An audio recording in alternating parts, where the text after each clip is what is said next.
talking about cruising in recent videos, and this person here says, Tom, honest question here. How are cruises still a thing post-COVID? I could never. I'm not trying to be rude when I say this by any stretch of the imagination. It's going to sound rude, but I'm definitely, then don't. Because I was one of these people pre-COVID that was, I'm never going to go on a cruise. They're floating cesspools, they're floating germ buckets, and I'm just going to be violently ill the whole time, and I don't want to do that. And then we took our first cruise to the Bahamas. We did a little, I don't know if it's 3-4 days out of Miami to the Bahamas. The only place we went, it was on Royal Caribbean, no other islands, I should say. And we loved it. Absolutely loved it. And then we took our Norwegian cruise out of New Orleans to Mexico, Honduras, and Belize. Loved it. Last August, we took the cruise on Celebrity out of Vancouver up the Alaskan coast. And this July, we're going to get back on Norwegian for the exact same cruise we did last time, Mexico, Honduras, and Belize, the exact same ports, just out of Miami instead of New Orleans.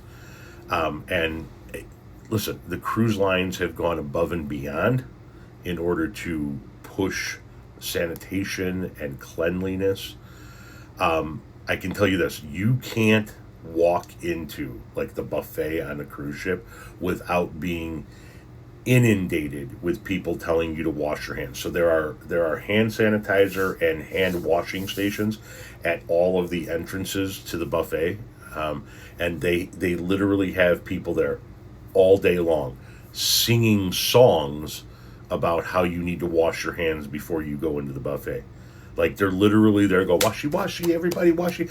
By day 3, everybody on the cruise is as they arrived at the buffet, going washy washy with the people who sing the songs.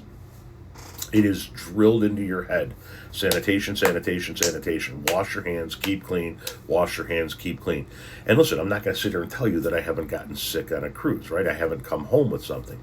But they have been extraordinarily clean, extraordinarily enjoyable. The food's been fantastic. The crowds have been, for the most part, with the exception of the Celebrity cruise, are really, really upbeat crowds. And I don't know. I still think it's an extraordinarily safe and clean way of traveling, and it's a way for you to see multiple countries in one trip and sort of use it as a scouting expedition, if you will. To determine which one of these countries I'd like to go back to visit on a land-based vacation. You know, you go out to the Caribbean and you hit a bunch of islands. You go down the Central American coast, you hit a bunch of countries. You do the South American or the Northern Atlantic or the Mediterranean cruises. You can go, this is a country I'd like to come back to, just this country. Listen, I understand the mindset. I'm just telling you that from my standpoint, I have not found them to be an issue. So if you don't want to, I totally understand it. Totally understand it. It's not for everybody.